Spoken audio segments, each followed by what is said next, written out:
vous venez de publier chez Conforme Franc-maçonnerie, régularité et reconnaissance.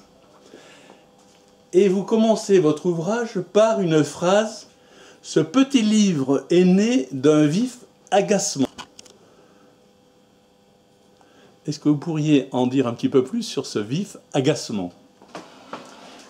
Il s'est produit il y a un peu plus de 2 ans ce qu'on a appelé l'appel de Bâle, pendant une époque où la Grande Loge nationale française n'était plus reconnue par la Grande Loge unie d'Angleterre.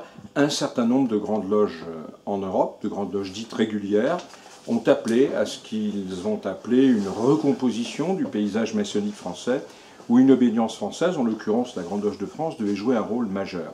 Et c'est alors que pendant près de 2 ans, le paysage maçonnique français est devenu fou. Les mensonges, les historiographies reconstruites, les faux semblants, les postures se sont ajoutées les unes aux autres. Et j'ai assisté à ce spectacle en prenant des notes, en réfléchissant. Et maintenant que l'affaire de Bâle est terminée, il m'est apparu souhaitable, non pas d'en faire l'histoire, parce qu'on pourra la faire beaucoup plus tard, mais de réfléchir sur ce qui avait pu nous conduire à ce véritable vent de folie qui a soufflé sur la maçonnerie française. Les mots-clés de la discorde entre l'Angleterre et la France, entre la GLUA, Grande Loge unie d'Angleterre, et les Français, ça pourrait être Dieu, la politique, les femmes. Et la question qu'on peut se poser, c'est comment manque-t-il à la GLTSO, à la Grande Loge de France, à la LNF, pour justement rentrer en harmonie avec la Loge unie d'Angleterre? Ce qui probablement manque aux différentes obédiences que vous avez mentionnées, pour un jour être, comme disent les maçons anglais, in amity avec la Grande Loge unie d'Angleterre, c'est probablement d'abord le véritable souhait d'entrer en amitié avec elle.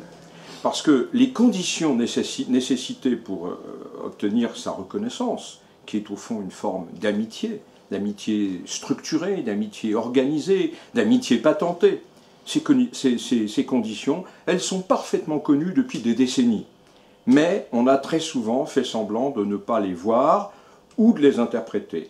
Et d'ailleurs, dans les événements récents, on a laissé entendre que de nouvelles interprétations étaient envisageables. On a bien vu ce qu'il en était. Au bout de quelques mois, les grandes loges régulières du monde, que ce soit la Grande Loge unie d'Angleterre ou les grandes loges américaines, ont sifflé la fin de partie en faisant savoir que tout était clair depuis toujours et que rien n'avait changé. Vous écrivez, page 16, une reprise de votre blog, je cite, « On invoque des basic principles dont on méconnaît la nature ». Est-ce que vous pouvez nous éclairer justement sur cette définition? C'est très exactement le fond du problème, et c'est ce qui a fait que nous avons pu écrire, Alain Boer, Michel Barra et moi, dès le milieu de l'année 2013, que l'appel de Bâle se solderait par un échec. Tout simplement parce qu'on n'a pas voulu lire les Basic Principles conformément à l'interprétation constante qu'en ont donné les grandes loges anglo-saxonnes. Simplement un exemple qui concerne évidemment l'obligation de croire au grand architecte de l'univers, un être suprême qui, dans la maçonnerie anglo-saxonne, et pour 90% des maçons du monde, est Dieu en 4 lettres et rien d'autre. Alors évidemment, en anglais, c'est en 3 lettres seulement. Et rien d'autre. On a voulu faire croire que mettre invocation à un grand architecte non défini, ça permettrait de faire passer la pilule. C'est sur ce genre, soit de méconnaissance, d'incompréhension véritable, soit de demi-mensonge ou d'habileté, que l'appel de Bâle a été un échec et que le paysage maçonnique français, de façon tout à fait inutile, a été bouleversé pendant plus d'1 an. Roger Daché, vous êtes historien, un peu d'histoire.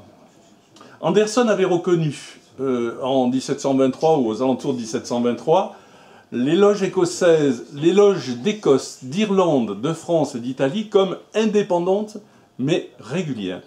Pourquoi ce qui était possible en 1723 n'est plus possible en 2015? Eh bien tout simplement parce que, et c'est d'ailleurs l'objet principal de ce livre, ça n'est pas de faire l'histoire de l'appel de Bâle. L'objet principal de ce livre, c'est de faire une fois pour toutes l'histoire du mot, de la notion de régularité, depuis qu'elle est apparue dans le champ maçonnique. Eh bien ce qui s'est passé, c'est qu'entre 1723 et 1929, la signification de ce mot a évolué, a changé, son contenu est différent. Pour le dire très simplement, au XVIIIe siècle, pour une loge, le fait d'être régulière, c'est tout simplement d'être en règle administrative avec une grande loge. Et à partir de 1929, en réalité un peu avant, mais les principes ne sont véritablement écrits dans le marbre qu'en 1929, à partir de cette époque, disons la fin du XIXe siècle, c'est répondre à un certain nombre de critères philosophiques et religieux qui allaient de soi pour la plupart des maçons au XVIIIe siècle, mais qui n'avaient jamais été formulés sous le nom de régularité. Il y a eu en Angleterre la querelle des anciens et des modernes. Et sur les trois grandes lumières, ils n'étaient pas tout à fait d'accord. Alors, sur quoi se sont-ils mis d'accord? Et pourquoi aujourd'hui, c'est un basique qui paraît important? En réalité, la querelle des anciens et des modernes est une querelle qui a traversé l'histoire maçonnique anglaise pendant à peu près 60 ans. Mais elle est aujourd'hui interprétée d'une manière tout à fait inappropriée. On a en grande partie reconstruit, ou certains ont voulu reconstruire l'histoire. Il n'existait pas de différence de philosophie maçonnique. Aujourd'hui, tous les acquis de l'historiographie maçonnique dans les 20 dernières années l'ont montré de façon tout à fait claire. Il n'existait pas de différence de philosophie maçonnique entre les anciens et les modernes.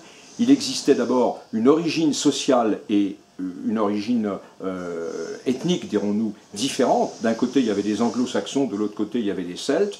Ils avaient des coutumes, je dirais, de présentation de la loge qui étaient différentes.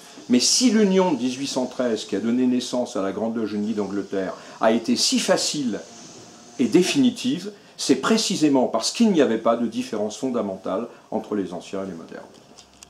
Vous écrivez 1955 et 1965 sont les deux tentatives de retour à la régularité les plus importantes. Pourquoi ces deux dates? C'est en 1955, ou à partir de 1955 et en 1965, que la Grande Loge de France a tenté les deux essais les plus convaincants de revenir dans le giron de la régularité anglo-saxonne, ou plus exactement d'y accéder, parce qu'en réalité, elle n'y avait jamais été.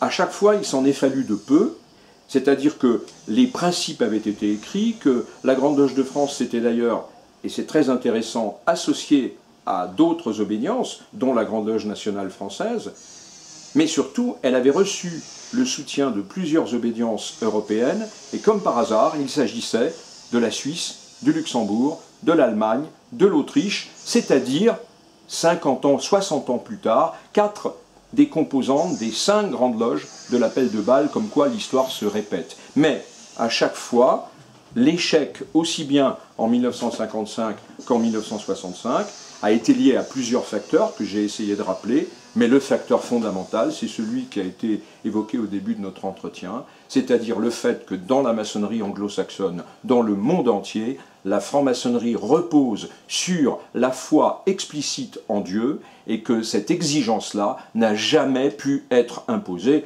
naturellement au Grand Orient de France par exemple, mais même pas et certainement pas à la Grande Loge de France. Roger Daché, simulation, vous êtes conseiller en communication du prochain grand maître de la Grande Loge de France. Qu'est-ce que vous lui conseillez pour éviter les impostures et sortir des postures? D'abord, je pense que c'est une situation périlleuse que je ne recommande et que je ne souhaite à personne.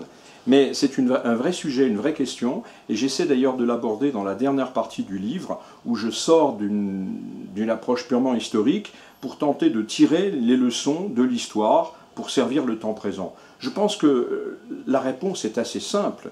Il faut qu'une obédience maçonnique, et la France a cette particularité d'en compter un très grand nombre, soit clairement ce qu'elle veut être, et que sa vie, sa pratique, ses déclarations officielles soient strictement conformes à ce qu'elle pense.